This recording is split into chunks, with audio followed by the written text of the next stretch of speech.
When I was a young man, I came across a statistic that you've seen. It said that the average person only uses about 10% of their potential, and the other 90% is left unused throughout their lifetime. Well, recent research shows that that statistic is not true. The average person only uses about 2% of their potential, and the other 98% is stored like treasure buried in the ground, and it's never used. And what do people use their 2% for? Well, they use it mostly for conversation at work and with their friends. They use it for messaging and tweeting. They use it for watching television. Average person watches a screen, 3 to 5 hours per day. Is they're watching a screen of some kind, whether it's a computer or an iPhone or an iPad or a television. And most of what they're watching is in category 2. It's completely irrelevant and unimportant. It makes no difference in their lives at all. But whatever you do over and over again becomes a habit. So today we have an entire generation of people who have the habit of watching screens all the time. And as a result, their lives go very, very slowly. So therefore, you have to ask yourself, is this a good use of my time? Does this work have tremendous consequences for me? So when I came to studying thinking, I said, what is the activity that has the greatest potential consequences for you in your life? And the answer is thinking, because the quality of your thinking determines the quality of your actions. The quality of your actions determines the quality of your results. And in life, everything is results. Now, whatever age you're at, if you look at other people who are successful, there's one quality that successful people have, and that's that they get a lot of results. They are known by everybody as the people who get the most results. They're extremely result-oriented. They think about results all the time. What is the characteristic of unhappy and unsuccessful people? Is they waste most of their time. What do people at work waste most of their time in? They waste it talking to their friends. When they go to work in the morning, they don't go to work, they go and find somebody to talk to. And it's sort of like ducks in the farmyard. Quack, quack, quack, quack, quack, quack, quack, quack, quack, quack. If you go into any business office, everybody's going quack, quack, quack, quack, quack, quack, quack, quack, quack. And then it's lunchtime, so they all go out, quack, quack, quack, quack, quack, quack, quack, quack. And they all come back, quack, quack, quack, quack, quack, quack, quack. And nobody does any work. Everybody is quack, quack, quacking, and then they come in, they check their email, and they check their Facebook, and then they go into quack, quack, and have some coffee, and then they go home. I have noticed that the work day in Russia is from about 8 o'clock in the morning until about 5 o'clock at night. However, when I drive in the traffic, by 3:30 in the afternoon, the roads are full of cars. Why is that? Because everybody who gets off work at 5 o'clock is actually going home early so they can watch television. And they're going home early so that they can get ahead of the traffic. Quack, quack, quack, quack, quack, quack, quack. So most time at work is wasted. So I'll give you another technique to transform your life. It's when you go to work all the time. When you go to work, when you start first thing in the morning, just work all day. And don't do anything but your work. If somebody wants to talk to you, quack, quack, quack, quack, you say, yes, but not now. Let's talk after work. Or let's talk on the weekend. But right now, I have to do my work. And eventually, people will stop talking to you. And they'll go and talk to other people and quack, quack, quack, quack, quack.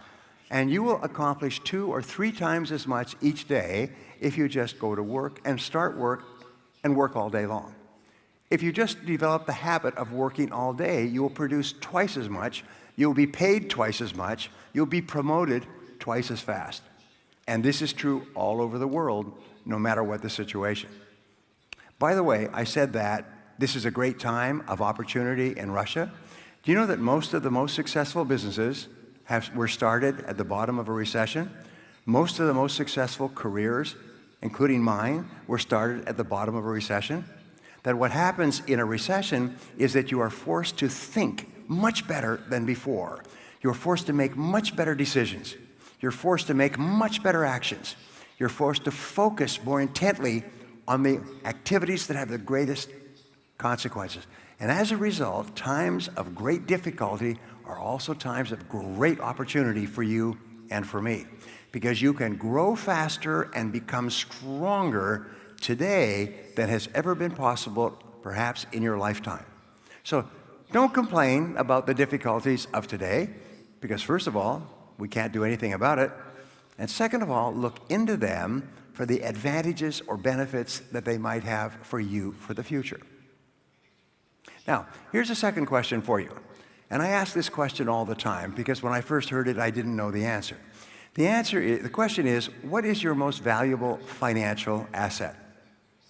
And when I first heard that, I thought, well, it's my house or my car or my bank account. No, your most valuable financial asset is your earning ability. It's your ability to earn money. Your earning ability is like an oil well that just keeps gushing oil.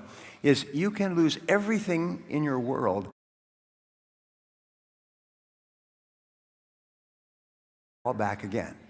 So your earning ability is the most powerful and most valuable financial asset you have. And your earning ability, by definition, is your ability to get results that people will pay you for. Now, this doesn't mean that you are not a valuable person. Each human being is of incredible value. But some people's earning ability is much higher than others. And your earning ability is an asset, so it can be either increasing in value or decreasing in value. Now, here's what they found in the studies. The 80-20 rule. They found that the bottom 80% of people, the ones who struggle for money and worry about money all their lives, these people, when they take their first job, will work to a certain level, and then they will level off and never improve for the rest of their lives, unless they're forced to. And so therefore, 10 years after starting work, the average person today is no more productive at getting results than they were after 1 year. But they find that the people in the top 20% are very different. The people in the bottom 80% increase their income about 2 or 3% per year over the years. People in the top 20% increase their income at an average of about 11% per year. If your income goes up 11% per year, you will double your income every 6 or 7 years. And then you will double it again, and then you will double it again, and soon you live in a beautiful house, and you drive a nice car, and you'll send your children to private schools, and you'll have a nice bank account, and you'll be happy. But if you don't keep increasing your income, nothing good will happen. Now, what is the difference? The answer is the people in the bottom 80% don't learn anymore after they leave school. But the people in the top 20% are always learning new things. And as a result, they are increasing their earning ability. Now, one of my favorite statistics is the measurement of the highest paid people in America. And by the way, these statistics are true in almost every country. They looked at the 500 top executives of the 500 biggest companies. And every year they do this calculation. They find that last year the average person earns about $10 million. Now, this person started off at the beginning, at their first job, with no earning ability, no ability to get results at all. And then somehow today, their companies are willingly paying them $10 million to come to work. What has happened? Well, the average top executive earns 257 times the average pay of the person in their company. 257 times. We're not talking about twice as much or 3 times as much. We're talking about 257 times. Some top executives earn 300 and 400 times the amount paid to the average person in their company. How can this happen? Well, here's what they discovered. Every year, and many people here are in this situation, every year about 1 1/2% of the population starts work for the first time. They take their first job as adults. And so it's like a big marathon. It's a big race, and everyone lines up, and then the gun goes off, bang, and everybody starts to run. And then, just like a marathon, some people get way ahead, in this case, in the earnings race. The great majority stay in the middle, and some people fall well behind. So they just finished a 25-year study, which I think is one of the great studies on success that's ever been done. They asked, how is it that these people can be earning so much money in paycheck? They're receiving a pay of almost $1 million a month for going to work. And if they lost their job for any reason, another company would hire them immediately and pay them $10 million a year. How can this happen? So, these researchers at a major university went back and they said, well, these people must be very intelligent. They must have special gifts. They must have special qualities or talents that could enable them to be so successful in life. So they went back and looked at their school records and the records at their first job and their second job. And you know what they found? These people were just average. Even when they started off their work life, they didn't look any different from anyone else. They were just average. But then they all started to practice a single strategy. And this is the strategy that will change your life and your career forever. And it's so simple, you can't believe it. When these people took their first job, the first thing they would do is they would go to their boss and they would say, boss, I want to make a valuable contribution in this work and I want to be successful in this company. What one skill would help me the most to be more successful, to make a more valuable contribution? And the boss would say, well, if you were very good at this, negotiating or team building or selling or reading financial statements, if you were really good at this, then you would be much more valuable than an average person. So they would say, okay, and they would write down the development of that skill as a goal. Just like a lesson plan for a subject in school. If you say you wanted to be a doctor or an engineer, they would tell you the courses that you would have to take to get that degree. So in this case, they would decide, all right, I would need to read these books. And they would ask, what are the best books on this skill? And they would write it down. And then they would ask, what are the best audio programs to listen to for this skill? Preferably Brian Tracy audio programs, they're the best. And third of all, what courses and seminars should I attend in order to develop this skill?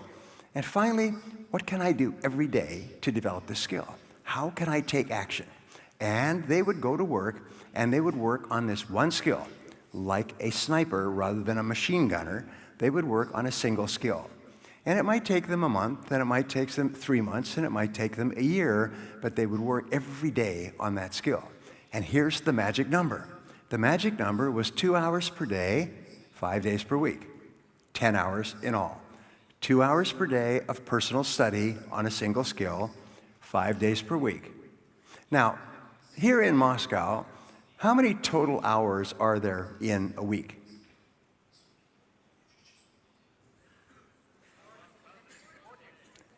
No, how many total hours? Total hours are there in a week. That's 24 hours per day times 7. You can use a calculator if you like, or you can ask your friend. And the answer is 168 hours. I know this was very difficult for university students to figure out, all right, how many hours in a week. But that's where we start. So there's 168 hours in a week, everywhere. Now, what we're saying is that if you want to go to the top of your field and be one of the highest paid and most successful people in life, take 10 of those hours and invest them in yourself. That's all. And this turned out to be the strategy practiced by all the top people. I have worked with the presidents of some of the biggest companies in the world, and they spend 2 to 3 hours each week reading and upgrading their skills. Do you know who the third richest man in the world is? It's a man named Warren Buffett. Warren Buffett worked delivering newspapers when he was 14 and 15 years old. He would get up at 5 o'clock in the morning, and when it was dark and everyone was sleeping, he would deliver newspapers. And he did this for more than 2 years. He delivered 200,000 newspapers over that time. And he earned 1 cent, 1 kopeck, if you like, today, 1 ruble per newspaper. And he saved the money. And he grew $2,000. And that $2,000 was his first investment. And he made that investment after careful study.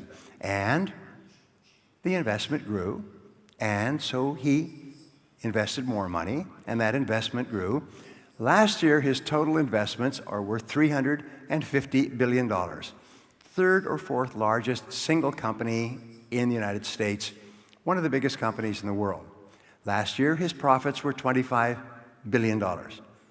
By the way, $25 billion is good. That's a good amount for one person to grow a company that generates $25 billion in profits. And Warren Buffett has the same schedule almost every day. And what he does is he comes to work and he spends 80% of his time studying and reading in the subjects relative to his business. Only 20% is in meetings or phone calls or anything else. He spends 80% of his time learning new things so he can make better decisions and get better results. So a question I sometimes ask adults, how many hours a week do you spend studying new subjects to help increase your productivity and your value? So they found that these experts, these highly paid people, looked upon earning ability like a ladder. And a ladder has steps, and each step is a skill. And when you learn a new skill, you increase your earning ability. Also, you increase your ability to use your other skills. And each time you learn a new skill, your earning ability goes up. And when you learn a new skill, your earning ability goes up. And each new skill you learn causes you to become more and more valuable, and people will pay you more and more money for the results that you can get for them. Now, if at any given time you decide to stop climbing the ladder of success, you will level off, like most people do, 80%, but then you will begin to decline because whatever skills you have are becoming obsolete at a rapid rate. And they're becoming obsolete faster today than ever before. So if you are not constantly moving up the ladder, you're actually moving down the ladder. And people don't understand why their income is not going up. It's because they are not becoming more productive. They are not learning new skills. They're not working on themselves to become more successful. So, increasing your earning ability is the strategy used by the highest paid people in the world today. Every week they spend 10 hours or more studying new skill, the one skill that can help them the most, and they keep climbing that ladder. And it just becomes a habit. A part of their life is learning, just like a part of your life may be watching television or playing sports or something else. A part of their life is learning all the time. In fact, in some of my seminars, I say, here's a question for you. What are you learning today? All right? In other words, what is the subject that you are working on today? And what you should do is you should ask people at the break, say, what is your subject today? What are you working on? What are you learning about today? And everybody should have an answer. Well, today I'm working on strategy. Today I'm working on sales. Today I'm working on presentations. Today I'm working on team building. Everybody should be working on developing a new skill. A friend of mine wrote a best-selling book a couple of years ago, and basically what it said is whatever got you to where you are today is not enough to keep you there. Today, to go any further, you must develop new skills and new skills. How long does this go on? All your life. For the rest of your life, when you're surrounded by rapid changes in information and technology and competition and government policies, as long as there is rapid change going on outside of you, there must be rapid change and even faster change going on inside of you if you want to be successful. So, the top people are the ones who keep learning new skills all the time. Now, I was reading something in philosophy a couple of years ago, and it said there are only certain things that a person can do for themselves. A person can only breathe for themselves. A person can only eat for themselves. A person can only drink for themselves. A person can only learn for themselves. So the one thing that only you can do is to learn. No one else can do it for you. No one else can give it to you. Only you can learn new things through hard work. And when I discovered the idea of continuous learning, I thought it was like a miracle. I came from a poor home. We never had any money. When I left school, I did not graduate. My first job was washing dishes in the back of a small hotel. And when I lost that job, I got a job washing cars in the wintertime. You know what that's like. When I lost that job, I got a job washing floors with a janitorial service. And I thought washing was in my future. My wife was always giving me things to wash because she says she doesn't want me to lose my skill. So I traveled and I worked on farms. I worked in construction. I worked at laboring jobs. I worked digging wells. I worked in factories, stacking lumber. I worked on a ship in the North Atlantic. I worked at laboring jobs until I was 23 years old. And when I could no longer get a laboring job, like many people here, I got a job in sales. And in sales, I was a complete failure because I had no training. So for 6 months, I worked and worked and worked, and I was making no success at all. I say starting off in sales with no skills is a wonderful weight loss program, because if you don't sell, you don't eat. And I lost a lot of weight in that 6 months. And so finally, I did something that changed my life. I went to the top man in our company, who was a little bit older than me, but he was earning 10 times as much as I was. And I asked him, why are you so successful?